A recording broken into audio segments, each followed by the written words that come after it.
Hello and welcome to another TLDR global video. Or should we say, Salutun kai bonvenon alaya tutmondo filmeto pri TLDR news. While we're hoping that a couple of you watching understood this, nearly all of you didn't, but don't worry. Today's video is about the Esperanto language, a constructed language that aims to provide the world with a common tongue. This is a language that has a complex and interesting history, both surrounding its adoption internationally and around the community that keeps it alive. It's had run-ins with dictators, it has links with communism, and it's been reborn for the digital age. So before making it sound any more mythical, let's get into it and discuss exactly why the language was created in the first place, the history of the language, and the current state of it. Before we dive in, if you want to support the channel, then you can back us on Patreon. For as little as $3 a month, you can get a whole bunch of bonus perks and access. You can learn more and support us by clicking the link below.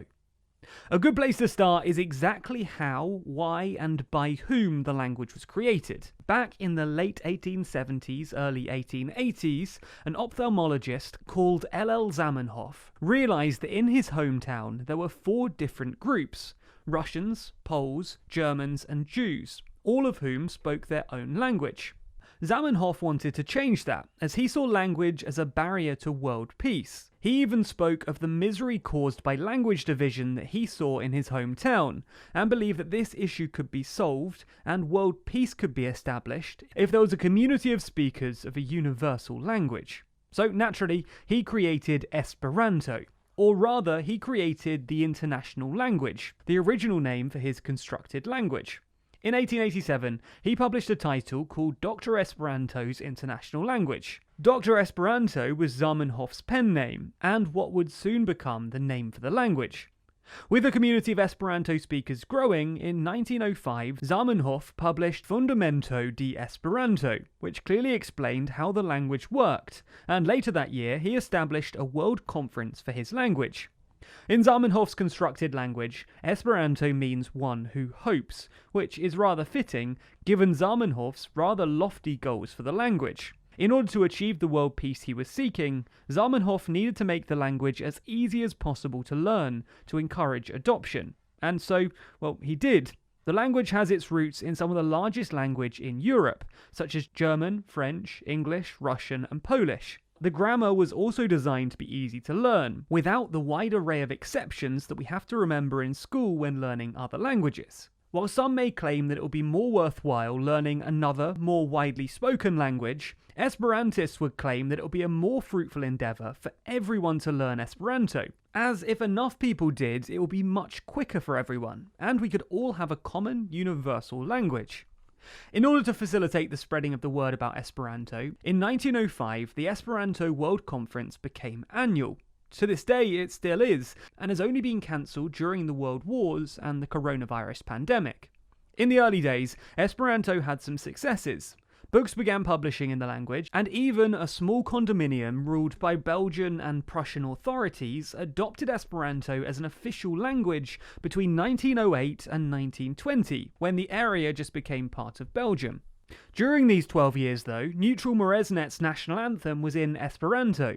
Their name was changed to Amikiel, which means friendship in Esperanto, and it was even proposed by some as the capital of the Esperanto community. Following the First World War, the Iranian delegation of the League of Nations proposed adopting Esperanto as a language for international relations. Unfortunately for Esperantists, the French delegation blocked this proposal, on the grounds that they felt it threatened their language, and that French may lose its position as an international language. Nonetheless, 10 other countries backed the proposal at the time. And this was unfortunate, as Zamenhof died during the First World War, and never got to see such a huge international organisation seriously consider adopting his language. However, despite this success, perhaps it was best that he didn't see what happened over the next few decades, as things started to go seriously downhill for Esperanto, specifically in Russia, Germany, and Iran. And we'll take a look at each of those in turn. During the early 20th century in Russia, Esperanto had good relations with the Tsarist authorities. Esperantist clubs were allowed, the Ministry of Industry and Commerce actually supported the annual conferences, and government officials were even sent to the events. Many Esperantists also supported the Russian Revolution, which aimed to overthrow the Tsar and create a communist state. In fact, after the Soviet Union was established, Ernest Dresden successfully convinced the new regime that Esperanto would be an asset to communism, as it would allow the global proletariat to talk to each other and eventually rise up against the bourgeoisie. This is pretty similar to the concept of class consciousness that Karl Marx, the father of communism, thought would be essential to overthrow the capitalist regime. There have even been reports that Stalin tried to learn Esperanto when he was younger. However, in the Great Purges of the 1930s, Stalin had clearly reversed his position on Esperanto, and anyone who spoke it was killed or sent to the Gulag. Perhaps when he was a young revolutionary, he saw it as useful to overthrow the rulers. But now he was a ruler, the threat was to him. Moving to Nazi Germany, it seems that Hitler shared Stalin's view of the language. However, unlike Stalin, he never had a sympathetic view to it. He always viewed it with contempt. In Mein Kampf, Hitler wrote that, due to Zamenhof being Jewish, the Esperanto language was a way for the Jews to achieve world domination. He also saw it as a tool for the communists. So the Nazis banned the language in Germany in 1935, and many Esperantists, including Zamenhof's own family, were specifically targeted, sent to concentration camps, and murdered during the Holocaust. There are stories, though, of Esperantists teaching the language to others in the camps, and when taught, telling the guards that they were just teaching them Italian, a country that Germany was allied with at the time. After the Iranian Revolution in 1979, Esperanto was officially viewed as a potential positive for the revolution, just like Russia did some decades before. Ayatollah Khomeini urged the Iranian people, following the revolution, to learn the language, as he saw it as a way to counter imperialist English. At the time, he also had the Quran translated into it, which was a real demonstration of his positive attitude towards the language. The issue for Khomeini was that the Baha'i faith had been using Esperanto for decades. Khomeini wasn't a fan of the Baha'i faith, and therefore, despite enthusiastic support for it originally, he stopped supporting Esperanto so publicly.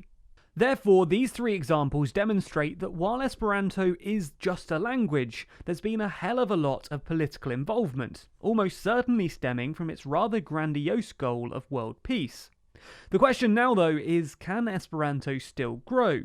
Despite all the historic setbacks it has suffered, can it still proliferate and achieve its goals? Well, until the late 1990s, those seeking to learn Esperanto had to rely on local groups. By all accounts, there was a huge sense of community within those groups, with some people reportedly travelling around the world and staying only with Esperanto speakers. The annual conferences obviously helped with this sense of community too, but for many during this time, Esperanto just wasn't that accessible.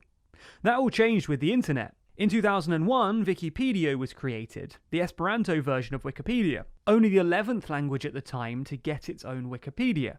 A year later, Learnu was created, a website dedicated to teaching people the language. And in 2015, Duolingo even created a course for those wanting to learn the language. In 2018, it was estimated by Duolingo that there were 400,000 active learners of Esperanto on their app alone, with estimates of speakers nowadays predicted to be around 100,000 active speakers, with 10,000 being fully fluent.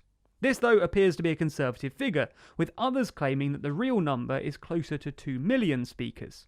Even aside from the number of speakers, Zamenhof and his language are clearly still influential today. You can find evidence of Esperanto's influence all over the world. For example, on the outskirts of Stoke-on-Trent, where the Esperanto Association of Britain hosts its annual summer workshops, you can find the Green Star pub, a statue of Zamenhof in a local museum, and some roads named in honour of the language. In fact, there are similarly named roads, bridges, ships, lakes, parks, and islands across the planet. Even some interplanetary asteroids. There's even been a handful of feature-length films shot in Esperanto, and back in 2009, a Google Doodle was made to celebrate the founder's 150th birthday. Zamenhof then might not be a name you knew before watching this video, largely because he isn't really popularly recognisable. However, he still had a large following for those who are dedicated to seeing his vision of a truly global language realised. Whether they're successful in the future, though, well, that's anyone's guess. Nonetheless, let us know what you think of Esperanto in the comments below, either in your native tongue or, well, Esperanto. Be sure to subscribe to the channel and hit the bell icon to be notified every time we release a new video. Special thanks to our Patreon backers who make videos like this one possible. And if you want to see your name at the end of videos, then you too can back us on Patreon. The link to that is in the description.